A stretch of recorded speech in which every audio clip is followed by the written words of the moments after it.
เบรกบ่มีเบรกบ่มีเบรกอ้าวบ่มีเบรกทุกคนโอ้โหดูดิรถบ่มีเบรกเป็นบ้าเขาลุยตบเลยมา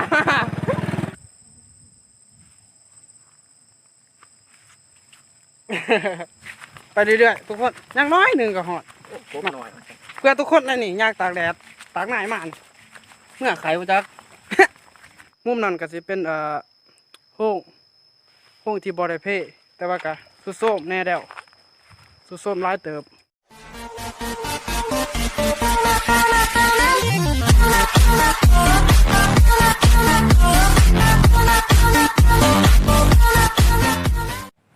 กราบสวัสดีพี่น้องปองไปสู่ขู่สู่คนน้องมื้อนี้ก็อยู่ในช่องไม้บุญคงแสดงอีกเช่นเคยน้องมื้อนี้ก็เปลี่ยนคอนเทนต์ใหม่พี่น้องเอ้ยมื้อนี้สิพาไปเบิ่งห้องเต่าเนาะมื้อนี้เนาะกลับไปกันเลยเพื่อเป็นการบ่เสียเวลาเนาะไปโอเค let's go พี่น้องโหดจังมื้อนี้เฮาก็ใส่กุ๊บใส่งอกก็เป็นการบ่ให้น้ำมันแดดนะบ่ตกไปไหมพี่น้องปองไปเลยบรรยากาศงามวันนี้สิพาไปเบิ่งห้องเต่าย่ำอีกแล้ว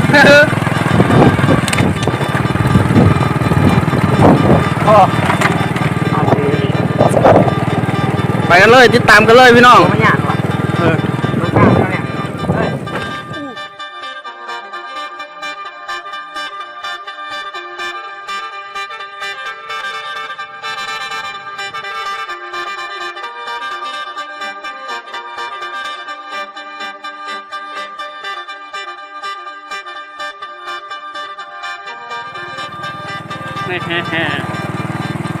นี่ก็จะเป็นรถทางเข้าสิเขาไป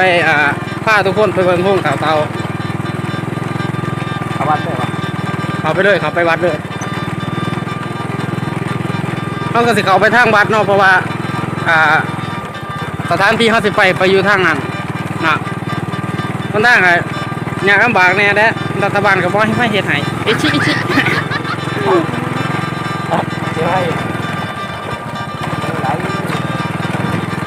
มาเรื่อยๆเนาะมันจะขอวัดไปตอนวัดด้วยเนาะพี่เพราะทางเขาวัดบ้านเฮาโอ้ยังบ่เขาข้างในยังเป็นว่าใหม่อยู่เนาะเพื่อกับว่ามีทึ่นเฮ็ดใหม่รถตอกสีขาวเมื่อทางหน้ากับบ่ได้ต้องลงลุมต้องเขาไปก่อนน้ำท่วมพี่น้องเอ้ยนี่ก็จะเป็นบ้านน้องสโนบ้านของเฮาเองเนาะแน่เบรกบ่มีเบรกบ่มีเบรกบ่มีเบรกโอ้โหดูดิให้คนบ่เสียนมาขับรถเนาะตอนนี้รถบ่มีเบรกเป็นบ้าเขาลุยตบเลยมาโอ้ถ้าต้องอัดไว้เนาะเพราะว่าอย่างง่วงมันเขาเลยว่ะโอเคไป let's go เดี๋ยวต้องเบรกทางเลยมันมีตัวบดแห้งเลยบดเองนะมันเผาอะไรเป็นบ้านน้องสโนว์ของเฮาสวยงามอยู่พี่น้องบ่น้อยหนาไปไรเขาบอกไงไม่แย่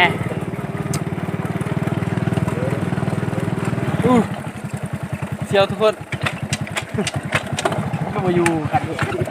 เอ้ยรถมาอยู่เขาต้องเบรกไว้ตอนนี้แหละหอมกินไอดินโอ้ยอันเด้อ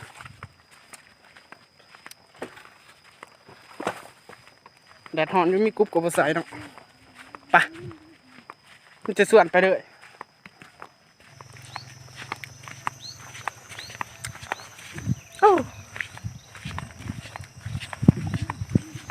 ไม่ต้องปลูกแต่งคือเก่งโอ้แดดหอนได้เยอะเว้ยให้เบิ่งบรรยากาศทุกคนง่ายกว่าดิข้าว่าดินบ้านเขาเด้อ15เราเจ็ดโลคนรับมาคนโก้นะทุกคนคนโก้โดดเดี๋ยวคนโก้นะทุกคน เมื่อมันยังแน่เมืองโคตรโกรธ โอ้เคยเห็นไปใช้สั่งดีมันย่าง นี่ก็สิเป็นแข้งหน้าพญาเดชผู้ ผู้ใหญ่บ้าน พยาบาลเฮาเนาะ โอ้ขนาดไปพุ่นนะ ได้เรื่องข้างใน ช่างมันใหญ่พุ่นนะ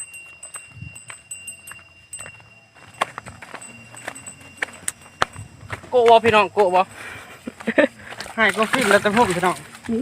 นี่เป็นเขาเพิ่นสีดำเนาะค่ะโอ้เป็นสีดำเพราะว่า สิล่ะ เพิ่นลำแล้วลำแล้วเพิ่นสิเฮ็ดข้าวเหมาช่วง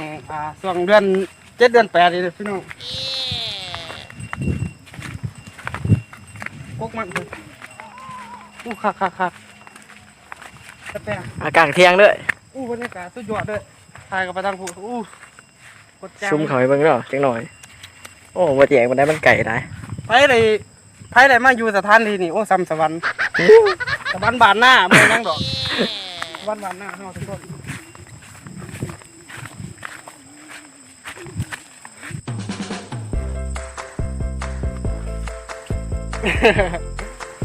ไปครับไปกันเลยไปกันเลยทุกคน ไปเรื่อยๆทุกคนอยังน้อยหนึ่งก็หอด โอ้หน่อย เพื่อทุกคนนั่นนี่ยากตากแดดตากหน่ายมากเมื่อไข่จัก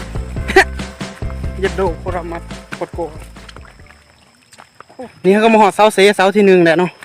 ผุนเสาเสเสาที่ 2อุ้ยเสาอย่างเสาเสผ้าเอิญเสาเสเนาะจะเป็นเสา ฟังดึกบ่วะ หัวสีเดือกเติบด้วยเขตซีเนาะ เสาเสหรือเสาเส โซนโฟโซนซีเสานี่ก็จะมีตลอดจนหอดวัดพูจำปาสักเลยทุกคน พุ่นเอาปูนเห็ดเอาปูนมันเห็ดเส้น โมเมนปูนนะขอว่าหิน ขี้สายนะ หิน ขี้สายนะ ปูนเนาะสาย เกตซีนะครับ ขี้สายทุกคนขี้สายเขตซีเนาะตอนนี้เขาก็ฮอดไปที่เฮียมฮอดแล้ว โอ้เป็นไง เนี่ย บ้านทางไหว ตะกี้6เนาะ6 ลายเนาะนี่ บ้านเพิ่น โอ้ มาทาง เพิ่นมาทางไว้นี่เขาก็มาฮอดเป็นที่เฮียมฮอดแล้ว โอ้ สิเป็นต้นเคาะเนาะทุกคนนี่ต้นเคาะ โอ้ห้อยเขาปากตายใช่ โอ้ ห้องน้ำจ้ะ ขออนุญาตพักก่อนจักหน่อยเดี๋ยวสิโอ้ฟ้าห้องเย็ดดูโครามัด ย่างสิผ้ายางส้มกับเลยโอ้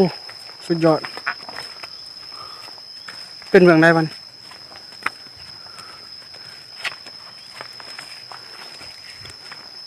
โอ้มาเคาะ อยู่นี่ก็มีคนเคยมาเฮ็ดคลิปแล้วเนาะสิเป็นบาวเล่าไต่เดี๋ยวสิขึ้นซองเพิ่นไว้ให้กลับไปเบิ่งของเพิ่นได้แต่ว่าเบิ่งของข่อยจบก่อนจะไปเบิ่งของเพิ่นเด้อ ข่อยก็สิบ่เฮ็ดอีสังแบบละเอียดของเพิ่นหรอกข่อยเฮ็ดบ่เป็นข่อยก็บ่ฮู้จักข้อมูลเกี่ยวกับในสถานที่นี่แน่เพราะว่าค้นหาในอินเทอร์เน็ตก็บ่มีข้อมูลเนาะแต่ว่าสิคือห้องนางสีดาคือวัดพูจำปาสักสิมีในอินเทอร์เน็ตเฮาก็ในสำหรับห้องเถาเตานี่บ่เห็นคนหาแล้วบ่เห็นเอาสิพาทั่วเบิ่ง มันหืดได้นะใครยีนเอาอยู่ในหีนสิบาทเนี่ย บ้านหืบน่ะอยู่ในหีน มัน ใครยีนเอาบ่วางหีนเลย เบื้องได้บ่นี่เบื้องล่างบ่ หักคางจะดัน สิเป็นกำแพงเบื้องด้านข้างเนาะแบบเป็นอ้อมโห้งไว้เนาะแม่นบ่เป็นกำแพงอ้อมโห้งไว้พุ่นทุกคนอยู่เบื้องนั้นก็มีพุ่นแบบเป็นกำแพงอ้อมโห้งไว้นี่สิเป็นหินแบบหินน้ำนอเป็นหินแบบหินน้ำนอเอ้าเหยียบอิหยังเหยียบน้ำบ่ได้ก็เหยียบแก้ว ใครยีนแหงไม่หีนหีนยัง ส่วนตัวนั้นสิเป็นแบบหินละเอียดเนาะโพ่งเบืองนี้เพ่แล้วทุกคนเนาะย่ำเทียงเนาะเอามาย่ำเทียงเพราะว่าขั้นบ่มาย่ำเทียงกับบ่มีเวลาเฮ็ดให้ทุกคนเบิ่งน่าจะพายางออกเบิ่งเพิ่นมาบ่ายดิ นี่ก็จะเป็นแบบมันยังหลงเหลืออยู่นะมันเท่ทุกคนเท่อะ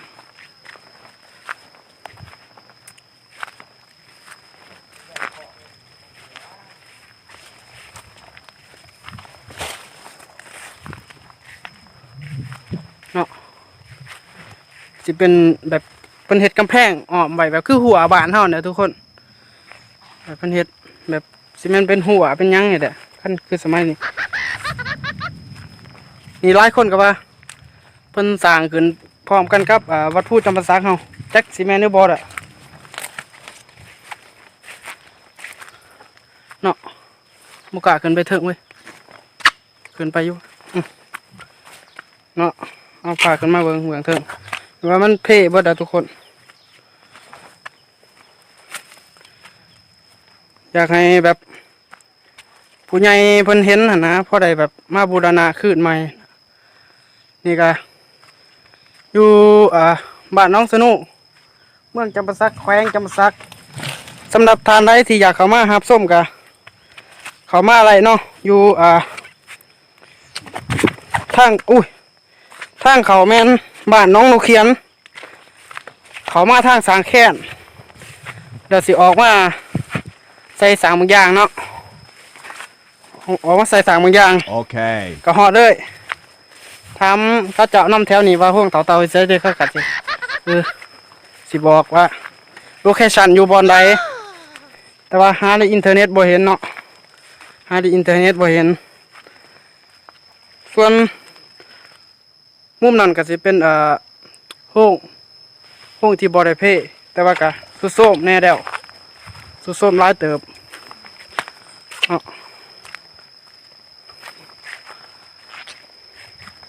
ย่าสิพาเขาไปเบิ่งทางไหนเอาโมมันเพิ่นมาบูชาบ่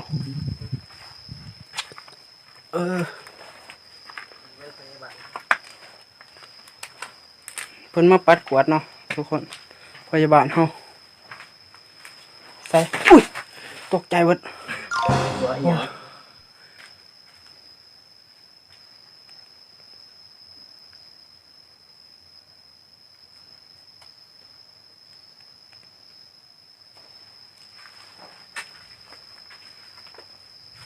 ตัวขี้โก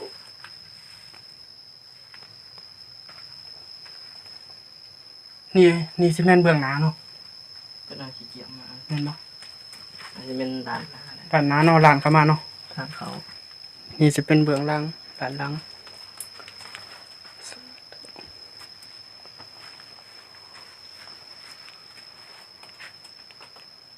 มีสะอาดเป็นห้อยถูกเนาะห้อยถูกเพิ่นเข้ามาบูชาปะสำหรับร้านถึงกับสุดโสมแน่นะเดี๋ยวออกก่อน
สำหรับโฮงเต่าเต่านี่แม่นตั้งอยู่บ้านน้องสนุเมืองจำปาสักแขวงจำปาสักใครที่อยากเข้ามาก็เชิญเข้ามาทางบ้านสางแค้นเนาะเข้ามาทางบ้านสางแค้นค่ะเขามาเลย แต่ว่ามันได้แบบเพพักลงแล้วถ้าแบบมีคนมาแบบบูรณะมีแบบมีตื่นมาบูรณะนี่ก็สิงามสิเป็นแรงท่องเที่ยวใหม่แล้วก็สิสร้างรายได้ให้แกซุ่มชนไหลเนี่ยถ้าก็ให้ข้อมูลบ่ได้หลายเนาะเพราะว่าบ่มีข้อมูลเกี่ยวกับในทางอินเทอร์เน็ตแบบว่าข่อยก็เป็นคนแบบกับทินนี่อยู่แต่ว่าบ่ฮู้เรื่องราวเกี่ยวกับโฮงเต่าๆเนาะน่าสิสร้างขึ้นพร้อมกันกับวัดผู้จำปาสักโฮงนางสีดามั้งโอ้โหมีไอเลิฟอีกเนาะนี่ก็จะเป็นซีเมนต์ทางเขาเบื้องหน้าโคตร